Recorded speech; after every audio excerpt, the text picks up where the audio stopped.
Right, good afternoon, everyone. Welcome back, as you see in front of you. Welcome back to the final part. I hate to even say it. I wish it wasn't the final part, but the final part of our webinar series on the topic of individual and organizational vicarious trauma. I can't give enough thanks to our speakers who are here with us again today, the dynamic duo, Angela Downs and Janet Fine, and also the Office for Victims of Crime Training and Technical Assistance Center for making this happen, for caring enough about the topic, for working with our incredible speakers, and for letting us bring this conversation directly to our legal aid community. So thank you to everyone, on that end, but also thank you to everyone who is here with us today, everyone who's joined us from session one to now, or anyone that's even just on for the first time today. Some housekeeping announcements for those of you that have been around, you know the deal. This is being recorded and a copy of the recording will be sent to everyone who's registered. Additionally, questions and answers, we really want you to put them into the chat or the Q&A, open up that conversation. This is a community, conversation for us to really achieve these goals within our individual legal aids. So don't be shy, put them into the Q&A, put them into the chat. We're happy to facilitate that conversation and be a part of it. And the last housekeeping announcement I can think of right now is CLE. Finally, today's the day I get to drop into the chat your CLE code. So I will do that towards the end of the presentation during a question and answer period, or at the end where I give more housekeeping announcements. And I will also say that CLE code out loud. That CLE code will also be included in the email that you receive within 24 hours with the copy of the recording.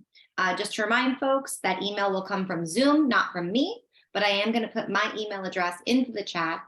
That way, if you need anything, you don't see it, have any questions, you can reach out to me directly. And I know I'm going around this backwards. I feel like I'm always with people that I know, but I always forget I'm Alexis Alvarez, Director of Statewide Training at Florida Legal Services. And with that, I'm going to turn it over to our speakers so we can get started on this topic. Angela, Janet, thank you again for being back with us. The floor is yours. Okay, thank you so much, Alexis, Nicole, and the entire team at Florida Legal Services. This has truly been a privilege for me to speak with you, and I know it's for Janet as well to speak on this topic of which we are very, very passionate, vicarious trauma. I cannot believe, Janet, this is our final session. I absolutely cannot believe it. But it's really been exciting to have the opportunity to talk to you. We have one more section that we want to speak with you, which is about informed organizations. And so because we have a lot to talk about, Janet, let's go ahead and get started. Sure. And I echo the same sentiments and I really appreciate that there's been a whole month devoted to this topic for, to provide food for thought about how to individually and organizationally address the impact of our work-related trauma exposure. So we're going to talk today in the final session, building upon the prior sessions about building a vicarious trauma-informed organization. And we're looking to enable you, hopefully, to be able to describe a process, to be able to conduct, or will describe a process, but for you to be able to consider conducting an organizational assessment to address what you're already doing and what you maybe perhaps you hope to do, or some next steps for continuing that process, identifying some organizational strategies that other agencies and organizations have begun to implement and integrate into their organizations, and then to focus on or just underscore the notion about the importance of community collaborations, both for the delivery of services, and we probably don't need to tell you that, because no one individual or agency has the ability to respond to all the needs of the clients, but also because being part of a community of practice is a protective factor against the impact of work-related trauma exposure. So that's what we hope to accomplish today, and we've got a lot to cover, as Angela said, so we're going to kick right in to just a quick recap. And I think the next couple of slides really just sort of pick up the thread from where we left off. We had talked some about individual impact and development of self-care strategies that we as individuals are responsible for. And then last time we talked about organizational impact. So I think on the next slide, this just sort of underscores where we left off last time, which is the notion that we need to consider sort of a holistic approach to responding to vicarious trauma, recognizing that our own individual responsibility and self-care is essential, but it's not the full picture, and that there's enough research and efforts in practice underway in the past number of years and currently to recognize this, that the awareness needs to be raised about the impact of work-related trauma exposure. A whole month of training sessions around this is certainly a great illustration of that, about raising staff awareness about the potential negative effects of the work and how to address it. Also, that action needs to be taken at an organizational level in addition to at an individual level, both essential and both part of the picture of response. And that self-care alone simply isn't enough. And that's the sort of mandate really for agencies and organizations that employ people who are exposed to trauma on a regular basis, that it's part of their mission to incorporate that so that the highest quality of services can be delivered and that the health and well-being of the staff and employees can be maintained and nurtured. So the other thing we talked about is the sort of research behind what the potential negative consequences are if organizationally, if vicarious trauma is not addressed. And so you see here on the slide, we talked some about these various ways in which organizations are impacted. The individual professionals working in those organizations, but as a whole, the organizations themselves. So the notion about lost productivity and decreased morale, impacting the communication issues, which we're going to talk in much greater detail about, the importance of communication and the dynamics of communication, the importance of collaboration, but also how it can impact organizational health and our ability to sort of provide the best care and perform our professional performance and decision-making processes, like sort of cognitive processes that we engage in our work. And that also ultimately, if not addressed, there may be other reasons why there's staff turnover, but it shouldn't be because people can't sustain themselves in work that they care deeply about. And ultimately, if those issues are not addressed, the negative consequences can really lead to diminished health and well-being of the staff involved in the day-to-day work, and also ultimately diminished quality of services to the primary beneficiaries of the agency's work. And I think the next slide was really about just describing sort of what the rationale is for taking action as an organization and recognizing the critical importance of staff, and that staff are the most valuable resources of any agency or organization. And that discussing the negative impacts of the work needs to be part and parcel of, needs to be normalized and part and parcel of what people engage in the course of their work. And also recognizing the other side of the coin, so to speak, that we need to recognize and promote the positive impacts of the work that we get and our vicarious resilience and our compassion satisfaction that we get from doing the kind of work that we do. So that was really the rationale for taking action as an organization to address vicarious trauma. And we talked about the online resource for organizational response called the Vicarious Trauma Toolkit. That's based on these, or structured around this framework of pillars of a healthy organization, and the 5 categories that are listed on this slide. Leadership and mission, management and supervision, employee empowerment and work environment, training and professional development, and staff health and wellness. And within the Vicarious Trauma Toolkit are a couple of key things that help organizations get started, because we often heard the question about, well, there's so much to do, or this is really important and we agree about that, but how do we get started? And so in the toolkit is also what was created as a blueprint for becoming a vicarious trauma-informed organization. And you see here the sort of a summary of what's in that blueprint, which is, 1, to talk openly about vicarious trauma. So I feel like, given the nature of bringing this training series to you and actually having a month of consecutive trainings around this issue is clearly There's an openness about talking about vicarious trauma that should then sort of filter down throughout your day-to-day operations.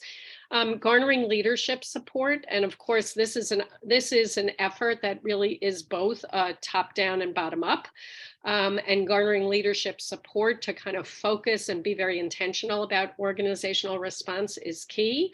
And there may or may not, there may be differences of approach or priority among different leaders or people in leadership positions. And part of the bottom-up part is to help ensure that leaders have the same kind of awareness around the importance of this issue as those who are on the line level or mid supervision or mid management level, et cetera.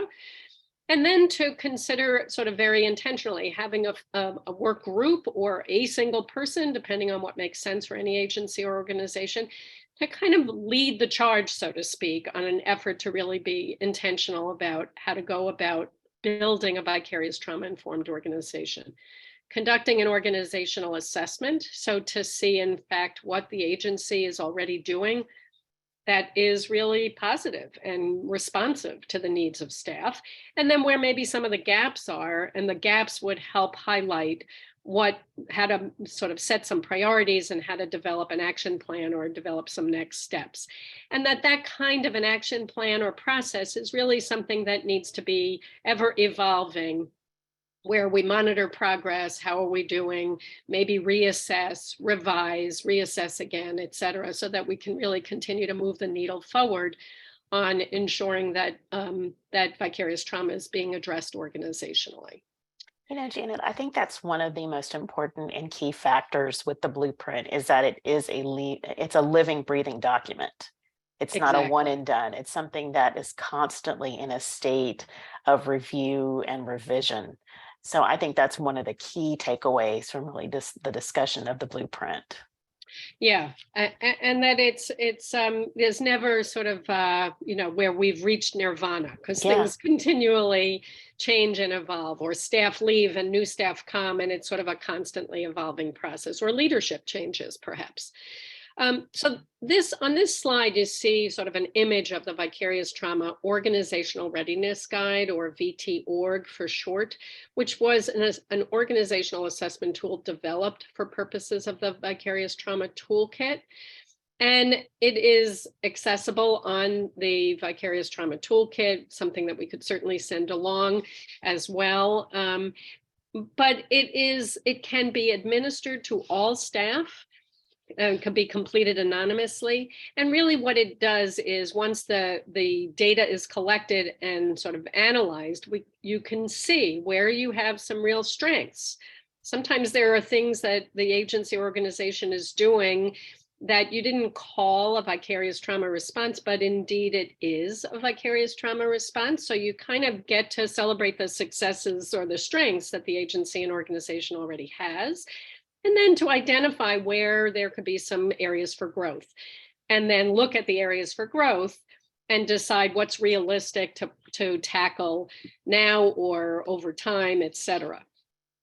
So this is a tool that would be worth taking a look at and considering how to make available and accessible and to implement agency-wide. And then the next slide is really just to give a flavor for, and we'll talk about a few of them to just give put a little bit more meat on the bones, but some sample organizational strategies that different agencies and organizations have used or begun to implement. And some of it relates to how to raise that awareness and ensure that there's education about vicarious trauma. So that starts with a hiring process, and orientation and onboarding process, and continuing training and continuing education that be integrated into all of those, that there is vicarious trauma-informed supervision and peer support. I think, as Angela mentioned a few times in prior sessions, about the notion that confidential counseling resources would be made available to people who really need that extra support, that HR policies are viewed or reviewed to see whether there are ways to address issues related to time off, or other kinds of flexible schedules or other things that HR may be able to offer that address issues of work-related trauma exposure. Health, wellness, mindfulness, social activities, things that really allow you during the course of your workday to address health and well-being. Also, and we'll talk a little bit about this in the context of communication, but the notion about debriefing about particularly difficult cases or circumstances or clients, and doing so in a way that doesn't cause contagion of trauma to those with whom you're debriefing, so-called low impact debriefings, and things that are really can be built into things called stay questions that can be built into supervision or peer support or just casual informal conversations. I mentioned the notion about coordinated community network. So building that community of practice as a protective factor. Also, it's good professional practice, but also as protective factor for vicarious trauma. And then multi-generational communication strategies within which Angela is going to really delve into for us. And the one thing I would add to sort of just looking at this menu, and this is not an exhaustive list, is that there were some resources that were developed for purposes of the Vicarious Trauma Toolkit that are guidelines around some of these. There's guidelines for supervision and peer support and HR and family support and EAPs. So there's some really great resources to explore within the toolkit that can really help to build out some of these strategies. So a couple to highlight without going into enormous detail about it, but is the notion about trauma-informed and vicarious trauma-informed supervision and peer support. And there are, as I said, there are some guidelines that are the guideline documents that are available, that are downloadable from the toolkit that really speak to how to go about doing that in a way that maybe accomplishes a number of goals, but also very intentionally focuses on the need to address vicarious trauma. And that means including organizational support for supervisors, because as they're providing the necessary support for the staff that they're supervisees, they need supervision and vicarious trauma-informed supervision as well. And I think we have one more that I referenced a minute ago about this notion about stay interviews, which I found really interesting to kind of think about how to build into a variety of different opportunities about in staff meetings or supervision meetings or peer support, formal or informal meetings or debriefings or things of that nature, is to be able to sort of build positive staff experiences. And to ask questions like those that you see on this slide about what do you like most about your work, and how do you feel valued, and do you have opportunities for professional growth, and taking a look at your work-life balance. And so to really sort of delve into what are, sort of prompting questions that maybe in the midst of a very busy day, people aren't sort of asking themselves, but to have some intentional way of having those conversations, but also to focus on all that is good about the work and all that you feel satisfied with about the work, and all that you gain and find meaning in the work. And so, and to continue to focus on what supports you are getting, but also maybe what additional supports you may need. Janet, I think this is one of the really effective tool that staff and supervisors can use to have that dialogue and to keep those communication lines open. And I love that there are some things here that are very concrete that will get the parties talking and thinking about what they're experiencing. So, absolutely. Yeah, I think this is a wonderful tool, wonderful tool. And there may be other questions that people may want to add to that list, certainly. Absolutely. So these strategies, that we highlighted, the stay questions and, even low impact debriefings or peer support or coordinated community responses, those kinds of things really have in common effective communication also, and feeling both that we can listen and hear and respond, and that others can do the same in response. And so I think I'm passing the torch over to you. Okay, sure. Angela. Thank you, Janet. So, as we talk about communication, one of the things that we thought was important to really visit during our time with you was looking at multi-generational communication strategies. This is really one of the most diverse workplaces that we have with respect to different generations really working together. And so, in order to be an effective organization, you've really got to recognize the different generations. You've got to recognize the different communication styles and really integrate those so that you can be the best possible organization. So, before we begin, we wanted to do a poll just so we could really get a feeling for what generation you identify with. And so, thank you, Alexis. She started our poll. The question is, what generation are you? The first is the silent generation, baby boomer, Generation X, millennials, or Gen Y, Gen Z, and then Gen Alpha. And if we have any Gen Alphas, I will be a little bit surprised that they are in the workforce, but we will see. Okay. All right, we'll give it just a few more seconds. I think folks are still responding with 70%. Okay, so with 70% of attendees responding, let's end the poll and let's share the results.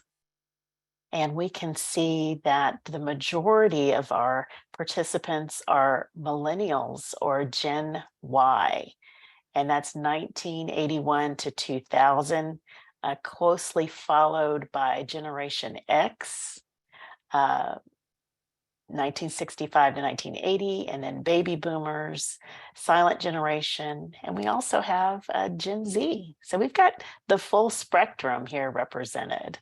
Okay, so let's go ahead and let's dive in. And let's talk a little bit about these different generations. So the silent generation, and I know, Janet, you shared that that your father was a member of the silent, kind of the traditionalist generation, and would consider himself to be part of the greatest generation. And the core values from this generation are respect for authority, a very compliant generation. If you think about it, these are folks who endured, the highs of the 20s to the Depression and World War I and World War II. So they are very dutiful. They like custom. They like some of the pageantry. But they have a very, very strong work ethic, extremely disciplined, hardworking, and extremely loyal. A lot of folks in the silent generation are those that when you think of will work on a job for 30, 40 years and retire. The communication preferences, and this is becomes important as you are looking and working with different generations. The silent generation is interested in written. They are more formal in their communication. You probably, this is the generation that probably started out writing a memo and would draft a memo and put a memo with forms of communication when they were communicating with supervisors. Their feedback preferences, no news is good news, and then they really take pride in a job well done. Stereotypes, old-fashioned, practical, and rule followers. So these are just some of the things to think about with the silent generation. Baby boomers, 1946 to 1964.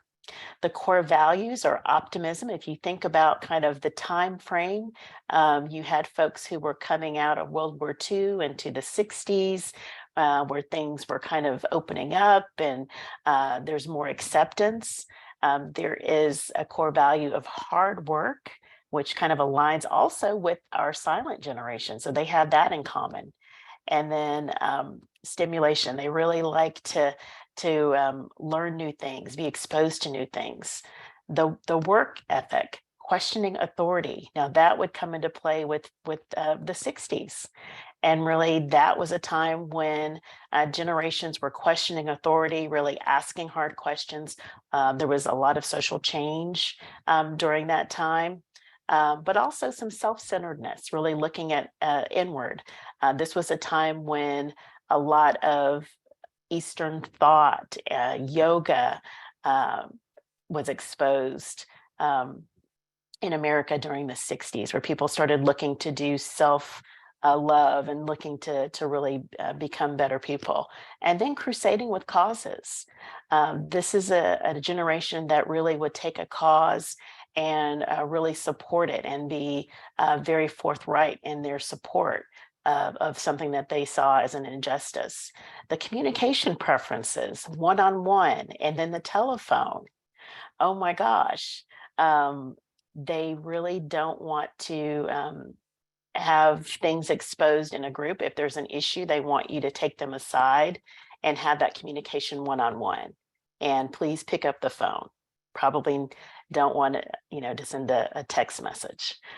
Feedback preferences, not keen on feedback. So you've got to really figure out, how are you going to give feedback to someone that's in the baby boomer generation in a way when you have to provide feedback, but you're going to have to do it in a way that's very strategic. The stereotypes are ambitious, optimistic, and wealthy. That's not a bad stereotype to have, but those are some of the stereotypes associated with baby boomers. All right, Generation X, 1965 to 1980. Again, the core values overlap with the baby boomers, with stimulation, self-reliance. This is the beginning of the informalism that we might see, and then some skepticism, where folks again started asking questions. The work ethic, very task-oriented. These are our list makers. They have a task list and they're checking things off the list. They do like autonomy. They like being given directives and then saying complete the task. They don't want folks looking over their shoulder, but they really want to have the ability to make decisions involving, excuse me, whatever it is they've been assigned to do. And then they have a strong work-life balance. They really are looking to ensure that they're working hard, but then that they still have time for family and other things that are important to them. The communication preferences are direct. So not a lot of beating around the bush. If you've got something that you need to provide or talk about, be very direct. Email is fine, and then text messaging is fine. So you start seeing a little bit of technology kind of creeping in with the Generation X. The feedback preference, as we talked about, it's direct. Stereotypes are self-centered, risk takers, and then cynical. All right, millennials. Core values, realism. These are our realists. Self-direction, goal-focused, and then purpose. Millennials really like to live their lives with some kind of purpose in mind. Something that they are really seeking to do. Work ethic, multitasking, and then what's next, really looking to see what's coming down the horizon. And there's an eagerness that's been associated with millennials and Gen Y. The communication preferences are text messaging and social media. What you don't see on here is telephone. For a lot of millennials, they do not want you to call them on the phone. And I know one of the biggest complaints is if someone, if they send you a text message and then you call them back. They want you to use either some other social media platform, Instagram, TikTok, whatever it is that's going to be the communication platform, but not pick up the phone and communicate. Feedback preferences, they require a lot of feedback. They really want to know that they're doing a good job, and they like things that are instantaneous. They really want folks to be involved with their feedback and to ensure that they're doing a good job. So also stereotypes, job hoppers, tech dependent, and work to live. So those are some of the stereotypes. Okay, Generation Z. This is 2001 to 2010. The core values are uniqueness, authenticity, very creative, and shareability. So this is a very collaborative generation. The work ethic is flexibility, there's self-reliance, and then they like personal freedom. So again, you had your Generation X that like the autonomy, and then Generation Z, there's that overlap with that personal freedom, having really the ability to do what they feel like they need to do. Communication preferences. They are, if you think about it, with 2001, this is a generation that has never had a world without internet, without some kind of handheld device. So to this generation, it is second nature. It's something that they have always had, and it's something that they are really dependent on for their communication. And notice that there is no telephone on here. So picking up the phone, writing, a letter or a memo, that's not something that Generation Z would probably prefer as a communication style. The feedback preferences, bite size, so not giving a lot of information, but breaking it down to where it's in small little chunks that are easily digestible. They want an immediate feedback. They don't want to wait until sometime in the future, but they want to get feedback as they're going on, and they want it in real time. So as they're going through with a project, they want bite-sized immediate feedback in real time. The stereotypes, constantly connected and distracted. So those are some of the feedback. So if we look at our current US workforce numbers, and this is actually, if you think about just our informal survey that we just did just with our group here, it pretty much tracks what we're seeing in our workforce, with 2% of our folks in the workforce are traditionalist or those silent generation, 25% baby boomers, Generation X 33%, millennials at 35%, and then Gen Z at 5%. So even with our small little sample that we took, we're tracking what's happening in our workforce numbers. And if you look at the largest percentage of folks in our workforce are millennials. And so you really, if you're not in the millennial category, if you're in one of these other categories, you've got to be versed in those communication styles in order to have an organization that can really do its best work. Okay, so recent findings show that millennials are the biggest generation in the US workforce, closely followed by Gen X and baby boomers. The silent generation, they're a small minority, and the youngest generation, the Gen Zs, are just starting to enter the workforce. So, the workforce is shifting. We've talked a little bit about this, that we've got our silent generation, as we were talking about, kind of isolation and loneliness, and then our younger generation that are having the same issues. So even in that context, when we were talking a couple of weeks ago about isolation and loneliness, we're seeing the same thing with our workforce. So really keeping those things in mind as you're working to communicate, and as you're working to really shore up and ensure that your organization has those communication styles intact. Some other research I wanted you to know just about Gen Z, because this is, of course, the age group that's entering the workforce kind of the most rapidly time. So, there's a strong impact with COVID. These are folks who really were either they were in college during COVID, they were in high school, and didn't a lot of times have the traditional experiences that most of us had as we were, in these times in our lives. And so there's some impacts of COVID that are still yet to be seen. We're still figuring out what is the impact of COVID and some of the other things that we've had with the pandemic here recently. They are more racially and ethnically diverse than previous generations, and they're on track to be the best educated generation yet. So Gen Zers and millennials have similar viewpoints on major issues of the day. So there is that interconnectedness, and younger generations see family societal change as a good thing. So we're seeing some of the work-life balance issues, family, and then shifts in society as positive influences with some of our younger generations. And one of the biggest things that we've seen with the generations is the comfort using the gender neutral pronouns.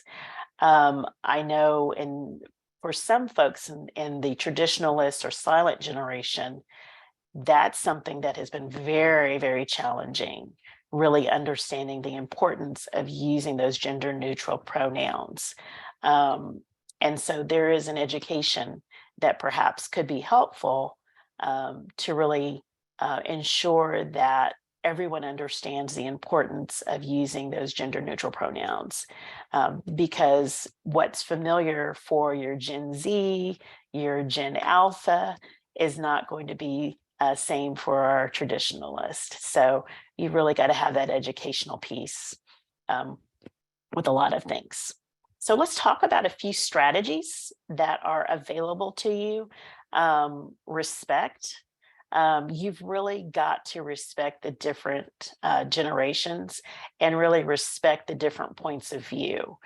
Everyone within these different generations has something to bring to the table. There's something valuable that everyone in these generations can bring to your organization. You've got to be flexible. You've got to be accommodating. You've got to be able to have the ability to communicate and to folks in a language that they can understand. You've got to really be careful about avoiding stereotyping.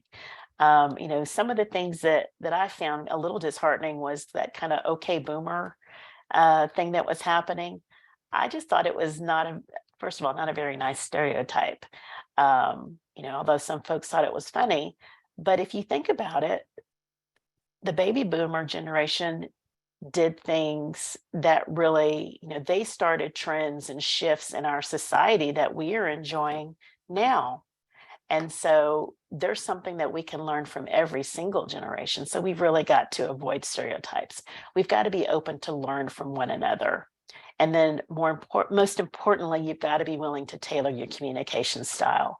What's going to work for Gen X is not going to work for Gen Z. You've really got to figure out how is it that you are going to communicate with these different generations. And then as we've just been talking about, you can't overlook the similarities. As much as we have that is dissimilar, there are so many things that we have that are right on track, that are exactly the same schools of thought. So really looking for those similarities can really assist you in ensuring that you have an organization that's speaking to these different generations so that the organization can really put its best foot forward and have a cohesive group with all of these different generations working together. Okay. All right. And Angela, I noticed in the chat, there's an interesting comment about, well, a couple of affirmations as you were speaking about sort of how people were hearing some of the information that you were providing and how it related to their experience. But, this notion about that millennials are generally, they're not going to stay at a job that's not aligned with their values, and or where the environment is toxic or doesn't value staff. So certainly that relates to the topic, topic at hand. But I think that the not overlooking the similarities, often the similarities, even if the communication styles or approach or work-life balance or all of those things that you've outlined are different. People are doing this kind of work because it aligns with their their personal and professional values and their desire to help others, contribute to Absolutely. justice and good causes and all of those things. So I think that underscores it. And yes, there was a clarification about the affirmation about it being gross, about the boomer remark in society. Yeah, So- absolutely. And I love the remark from someone who put, "I feel seen," Yes, with yes. Generation X. Love it, love it, love it. That is great. Well, it just lets you know, Janet, that we really are more aligned than we are apart. But we do have to be thinking about how are we going to communicate? Because for the most part, folks that do this work, as you said, Janet, you're doing this work because it aligns with your values. You want to be here doing this work. So yeah, great comments. All right, Janet. So let's talk about risk implications for workplace. So, an ABA profile of the legal profession showed that 25 to 30% of attorneys facing disciplinary charges suffer from some type of addiction or mental illness. So we know that this really brings us back to self-care and really looking and doing those self-checks to ensure that we're taking care of ourselves. Pain and emotional distress are often outcomes of this type of work. And again, just a reminder that it's okay to ask for help and that you are not alone. So the substance dependent lawyer, some warning signs, drinking or using drugs a lot. And I know talking about drinking was related to, for men, based on weight, based on the number of drinks in one setting. I believe it was 3 for women, 4 for men, would be considered kind of over drinking over a period of time, lacking control over drinking or drugging, and then suffering negative consequences because of drinking, blacking out, unable to complete work task or home task, and then at some points really seeming beyond hope. And I think the important piece is knowing that for those lawyers who get into disciplinary help, mental health, alcoholism, drug addiction, those things generally are on the road that will lead you to some kind of disciplinary action. Okay, so let's talk about what can we do when you've got a colleague who has been identified as a substance dependent lawyer. Really, there's got to be that intervention. But for many lawyers, they have to hit rock bottom. There's got to be education about the illness. And we know that every single state, Florida included, I'm in Texas, but having a lawyer help plan or lawyer website on the Florida Bar website that has access to help for those that are struggling with substance abuse, getting assistance and coaching from experts. I know Florida has an anonymous hotline that you can call if you need assistance or if you are concerned about a colleague. Leveraging a bad day, really, if it's just something that maybe it was just a bad day and this is a one-off, but really getting to the root of what's really going on. I mean, if you have a colleague who is struggling, really not really being the person that is enabling them, not covering up for them, because many times it's not until a person really hits rock bottom that they are able to really get the help that they need. And then being armed with solutions. What are the things that you can share that might be of assistance? Is it Alcoholics Anonymous? Is it Narcotics Anonymous? Is it you as a colleague being engaged with Al-Anon or some other supportive group through the state bar. So really making sure that you have information that can assist.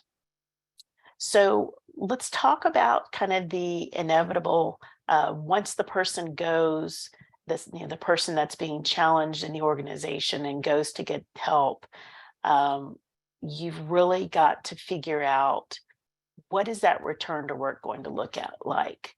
Because in the person's absence, you've already figured out, how are we going to divvy up the workload, the clients, the other commitments that are looming.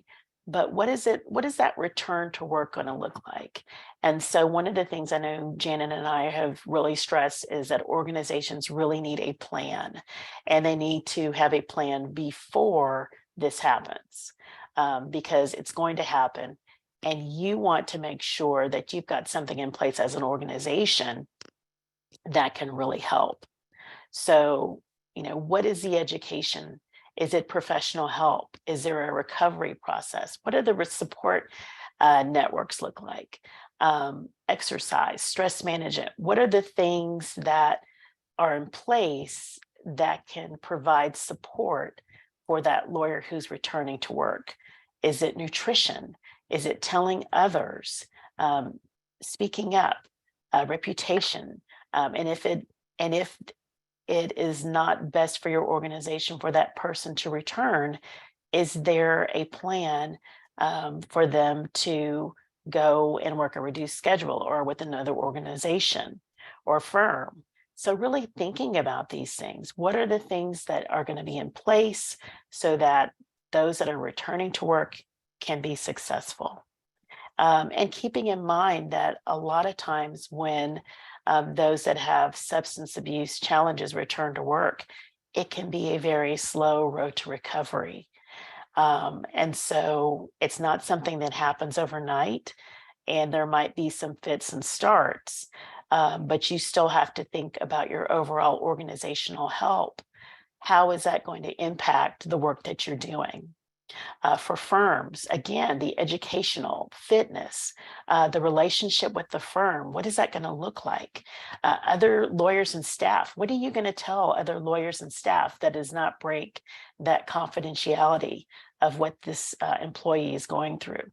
What kind of disclosures? Will you implement a mentoring program? Will you implement monitoring to ensure that the employee stays on track?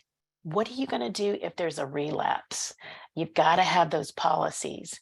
And how are you going to ensure that there is a fair process for folks that are going through this? It will be a committee. Will it be one person making a decision? What is that going to look like? So we're going to challenge firms and organizations to really take a good hard look and get all of these things mapped out before you need them. For friends, for those that are being impacted by a friend who's going through this, you need to be educated, and you need to continue to be a friend as long as it's healthy for you. And you've got to remember that you still have got to not get so bogged down in really assisting the person who's in trouble that you forget how to have fun. And again, you've got to implement self-care. You've got to take care of yourself. Got to take care of yourself, because substance abuse issues impact not only the person that's going through them, they impact the family, they impact the friends, they impact work. But you've really got to still take a hard line and take care of yourself. So, Angela, I'm struck by, in listening to all of what you described, both about the individual person who may be dealing directly with the exposure to trauma and how it may be impacting them and how they may be having some maladaptive responses to dealing with it, and their colleagues and others in their workplace or friends or family looking to sort of help them or support them. It's very, I think, telling that a lot of those things are the kinds of things that we might tell clients or victims that we might be working with, or people dealing with direct trauma, about what they might expect in terms of how they might be impacted, but also what help is available to them. And so in some ways that like underscores that importance of trauma-informed practice, incorporating or subsuming the notion of being vicarious trauma informed, because there's a lot of intersectionality, I guess, between both what we might be telling clients and what their direct experience of trauma is with our indirect exposure to trauma.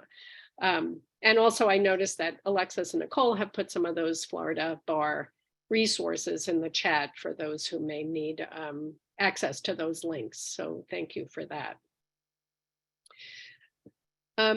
So I think this, I think we started this whole training series, I think with Angela, you saying it takes a village, for people to really do this work, be able to stay in this work, foster some sense of sustainability and resilience in the face of the kind of exposure to trauma that is inherent in the work. And that part of that is fostering a community of practice. And that looks different in different locales, in different geographic areas, in different communities. But sort of picking up the comments that were made before, is this notion that we can't, as individuals, really be all things to all people. And also we are sometimes in a position where we know how we think systems need to respond to the clients, and yet the systems fall short, or there's a gap in services, or services are not culturally relevant or available or accessible or any of those things. And so part of what we hope is that in the mix of our day-to-day work, that we're building that community and fostering that community of practice within the agency and organization, with our colleagues and supervisors, and keeping in mind a lot of what Angela was describing about sort of the communication styles, strategies, desires, et cetera, of people of different generations and all of that. So there's a variety of different ways in which people want to try to connect with each other. But the importance is to create this system of support, certainly around the clients as the direct beneficiaries of the work that we do, but also recognizing that there's all these other professionals and systems and agencies and organizations within our communities that those clients may be dealing with in one way, shape, or form, and that we get the benefit of working in concert and coordination and collaboration. Coordination and collaboration is not always the easiest thing, and there's all kinds of ways in which sometimes people default to their silos because it's a lot easier. But as that's something that can be continuously evolving, and something that we work on in our personal and professional lives to ensure that we are both providing that network of support to the clients, but we are also getting that network of support for ourselves. Janet, there's a question that came up in the question and answer, and I'm the timing I thought was just really great as we're talking about kind of fostering a community of practice. And the question was, what are strategies and assistance for solo practitioners? All of my clients are homeless, ill, especially mentally ill and or indigent, and it's extremely wearing. And I think what you're saying about having a network, even as a solo practitioner, you can be involved with your local bar association, with kind of like-minded individuals. If there's a public interest section at your Dallas bar, where you can have a network of support, so that even if you're a sole practitioner, there will be meetings, there will be trainings, there will be people kind of in the trenches with you that you can network with, that you can run things by, and then heck, just sometimes just commiserate with. Who will really understand what you're going through. So I think really making yourself available to those networks can really be helpful, particularly if you're a solo practitioner. Just because you're a solo practitioner, you've really got to make the effort to get out there and to really figure out how to get those networks going. Janet, do you have any other insight that would be helpful to share?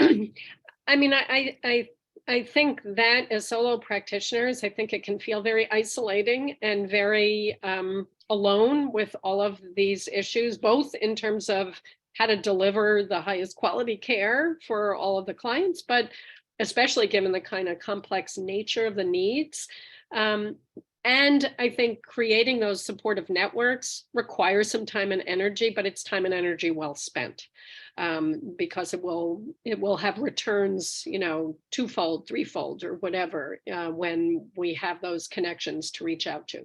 And other solo practitioners would probably welcome that opportunity, even if it's a lunch together or taking a walk together. I mean, I don't, of course, know the sort of logistics of proximity and all of that, but it's worth exploring those kinds of avenues for both informal and formal opportunities for connection. And I see that Julie put something in the chat about put something back in Miami has programs too. So I don't know if you wanted to say anything more about that. Or people can explore that on their own. Yeah, absolutely. Well, maybe in the interest of time, let's talk about Sure. bookend approach, and then we can kind of go from there. Sure. I love this. I love this as a strategy to really ensure that you kind of open your day with a ritual and then kind of close it with a ritual. Will you talk about it, Janet? Yeah, and it's something that I came upon relatively recently. And like you, Angela, I felt like it really helped frame the day. And especially for some people who are still working remotely, and where there could be like a very blurry kind of beginning and end of a day, to really have some some intention around starting the day and ending the day. And so in the morning, having some quiet time. I mean, not everybody does sort of meditation or something like that, but it can certainly be a new practice that people start to do, but to have some kind of way to start the day. I know I always start my day with a long walk,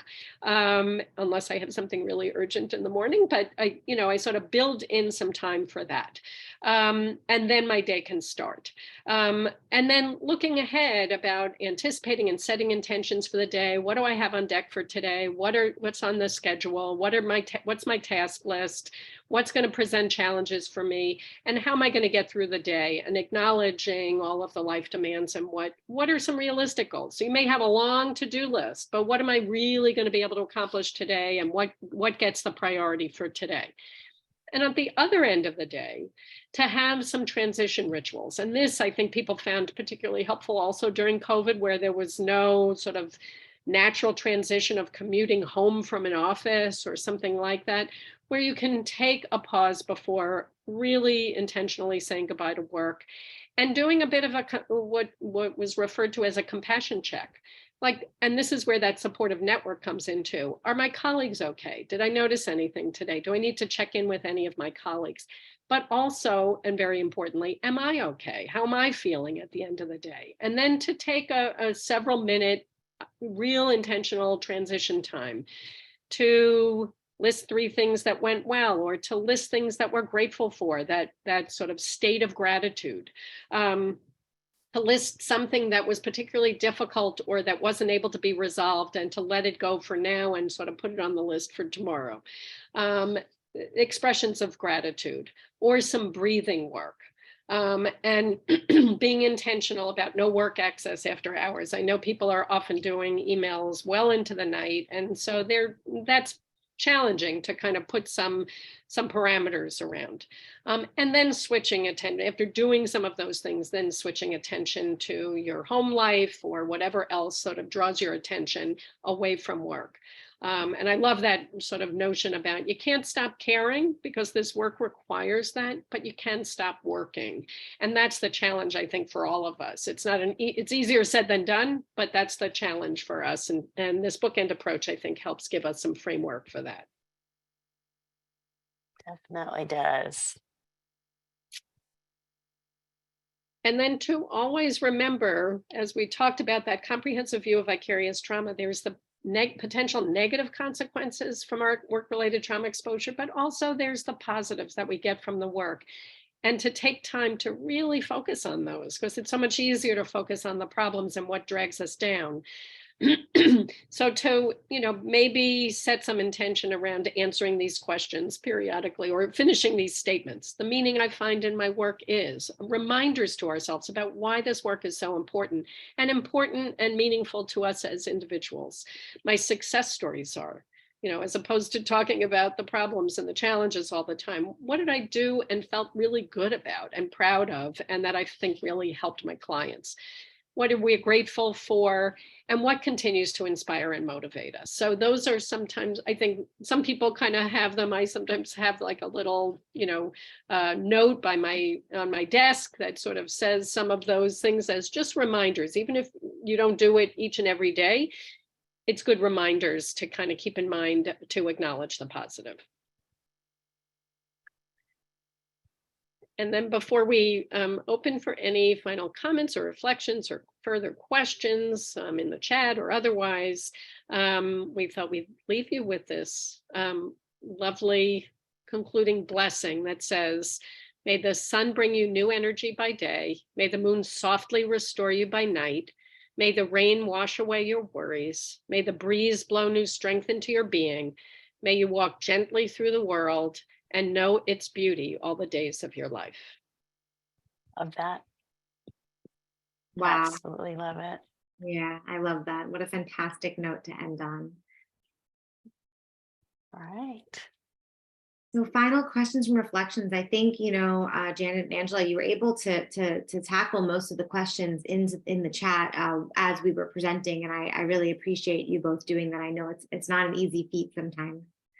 What I see in the chat is again, like I agree with Janet, lots of affirmations. And one thing that you said just at the end that made me think of, back in my days as a public defender,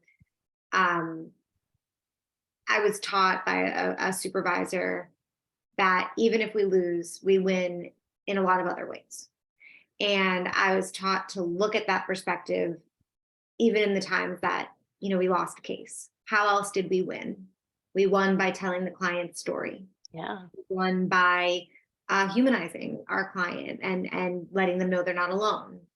We won by, different types of advocacy, whether that be at sentencing or other things. And what you said there at the end really reminded me of that. And I thank you for reminding me of that, because I think I've forgotten over the past few years. Love it. Yeah, it's all about perspective. Yeah, it absolutely is. Definitely. And so I know, I think we're going to pull up a QR code. I'll pass it back over to Angela, and then I'll go into the CLE code, which I did post in the chat, but I will also provide some announcements about it out loud. Angela. Okay, so if you would, on the screen, you should see an evaluation QR code. Please take a moment and complete the survey. It just helps us provide programming, and it helps us to do a better job with bringing you this great programming. So thank you so much for the opportunity. And it's really been wonderful to have a chance to talk with you about this important topic. Yeah, and so I did get a question in the chat, the CLE date today. Yes, the CLE date, that's a good question.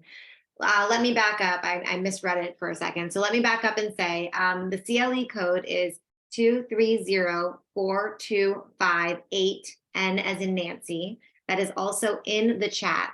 And David brought up a good question. When you're putting in your CLE code, is that date today? Is it the first day? I believe it would be today, because the 5 General CLE credits that we were awarded are for the series as a whole. And I was advised by the Florida Bar that nobody would be allowed to post until today.